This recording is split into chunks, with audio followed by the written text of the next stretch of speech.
ചെയ്യുമെന്ന സൂചന നൽകി ഇറാൻ. സൗഹൃദ സന്ദേശത്തെ ഡൊണാൾഡ് ട്രംപ് കൊന്നുവെന്ന് വിദേശകാര്യമന്ത്രി അബ്ബാസ് അറാഖ്ചി. ഇറാനെ ആക്രമിക്കാൻ അയൽ രാജ്യങ്ങളെ ഉപയോഗിക്കരുതെന്ന നിർദ്ദേശം ലംഘിച്ചെന്നാണ് ആരോപണം. ദുബായ് അൽ ബർഷയിൽ പാക് പൗരൻ കൊല്ലപ്പെട്ടു. ഖത്തർ, ബഹ്റൈൻ, സൗദി അറേബ്യ രാജ്യങ്ങൾക്ക് നേരെ രാത്രി ആക്രമണമുണ്ടായി. ഫൈസൽ ഹംസയുടെ വിശദാംശങ്ങൾ നൽകാൻ. Good morning Faisal. ഈ ആക്രമണം അയൽ രാജ്യങ്ങളെ ആക്രമിക്കില്ല എന്നുള്ളതായിരുന്നു കഴിഞ്ഞ ദിവസം ഇറാൻ പ്രസിഡന്റ് പറഞ്ഞത്. പക്ഷേ അതിനൊപ്പം തന്നെ പറഞ്ഞൊരു കാര്യം, തിരിച്ചാക്രമണം ഉണ്ടായാൽ ശക്തമായി നേരിടുമെന്ന് കൂടി പറഞ്ഞിരുന്നു. ഇപ്പോഴത്തെ ഒരു സൂചന അനുസരിച്ച് അയൽ രാജ്യങ്ങളിൽ ആക്രമണം തുടരും എന്നുള്ള കാര്യമാണ്. എന്താണ് നിലവിലെ സാഹചര്യങ്ങൾ?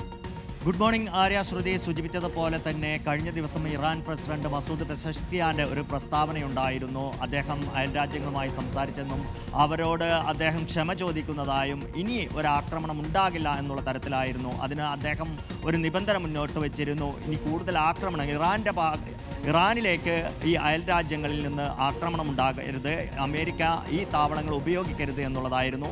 അത് ലംഘിച്ചു എന്നാണ് ഇന്നലെ അദ്ദേഹം സോഷ്യൽ മീഡിയയിലൂടെ അറിയിച്ചിരിക്കുന്നത്. അതുകൊണ്ട് തന്നെ ഇറാൻ്റെ സൗഹൃദ സന്ദേശം അമേരിക്ക ആ സന്ദേശത്തെ കൊന്നിരിക്കുന്നു എന്നുള്ള ആരോപണം കൂടി ഇറാൻ മുന്നോട്ട് വയ്ക്കുന്നു. അതോടൊപ്പം തന്നെ ഇറാൻ്റെ സുരക്ഷാ സെക്രട്ടറി കൂടിയായിട്ടുള്ള അലി ലരിജാനിയും സമാനമായ ആരോപണം ഉന്നയിക്കുന്നുണ്ട്. ഇതിൻ്റെ പശ്ചാത്തലത്തിൽ വലിയ രീതിയിലുള്ള ആക്രമണം ഗൾഫ് രാജ്യങ്ങൾക്കെതിരെ ഇന്നലെ നടക്കുകയുണ്ടായി. ദുബായിൽ ഒരു പാകിസ്ഥാൻ പൗരൻ കൊല്ലപ്പെടുന്ന സാഹചര്യമുണ്ടായി ബഹ്റൈനിൽ. അതോടൊപ്പം തന്നെ ഇന്ന് പുലർച്ചയോടുകൂടി സൗദി അറേബ്യയിലും ബഹ്റൈനിലും ആക്രമണങ്ങൾ ഉണ്ടായതായി റിപ്പോർട്ടുകളുണ്ട്. അത് ഈ രീതിയിലുള്ള ആക്രമണങ്ങൾ തുടരവെ തന്നെ അമേരിക്കൻ പ്രസിഡന്റ് ഡൊണാൾഡ് ട്രംപ് കൃത്യമായ സൂചനകൾ നൽകിക്കൊണ്ടിരിക്കുകയാണ്.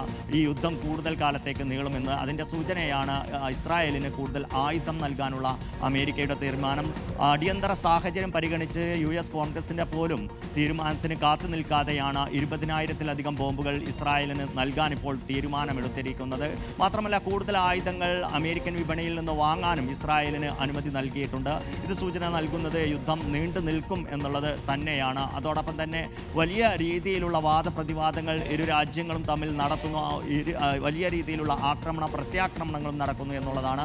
ടെഹ്റാനിലെ ഇന്ധന കേന്ദ്രങ്ങൾ, സംഭരണശാലകൾ ലക്ഷ്യമിട്ട് വലിയ രീതിയിലുള്ള ആക്രമണമാണ് ഇന്നലെ അമേരിക്കയും അതോടൊപ്പം ഇസ്രായേലും നടത്തിയത്. തിരിച്ച് ഇസ്രായേലിലേക്കും മിസൈൽ ആക്രമണവും ഉണ്ടായി.